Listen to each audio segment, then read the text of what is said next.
జై శ్రీమన్నారాయణ. ఈరోజు ఈ వీడియోలో మనం సర్పవరం శ్రీ భావనారాయణ స్వామి ఆలయం యొక్క విశిష్టత గురించి తెలుసుకుందాం. శ్రీ మహావిష్ణువు యొక్క ప్రసిద్ధ క్షేత్రాల్లో ముఖ్యమైనవి 5 భావనారాయణ స్వామి క్షేత్రాలు ఉన్నాయి. ఈ 5 క్షేత్రాలు ఆంధ్రప్రదేశ్ రాష్ట్రంలో ఉండడం విశేషం.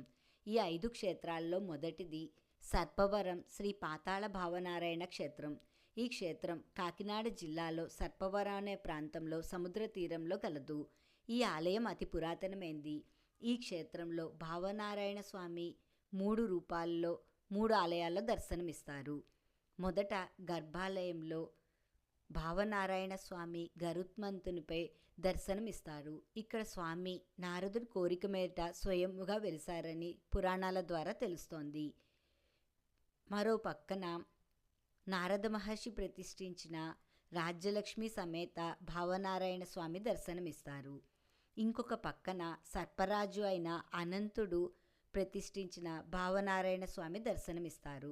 ఈ క్షేత్రంలో ఉన్న 3 భావనారాయణ స్వామి మూర్తులను దర్శించుకున్న వారికి 108 శ్రీ వైష్ణవ దివ్యదేశాలు దర్శించుకున్నంత ఫలితం లభిస్తుందని కూడా పురాణాల్లో తెలియచేయబడింది.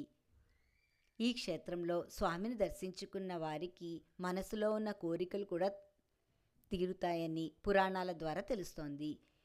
ఈ వీడియో మీకు నచ్చితే నా వీడియోని షేర్ చేయండి, లైక్ చేయండి. ఇలాంటి ఆధ్యాత్మిక వీడియోలు చూడాలంటే దయచేసి నా ఛానల్ని సబ్స్క్రైబ్ చేయండి. ఈశ్వరి గుడిమెట్ల. జై శ్రీమన్నారాయణ.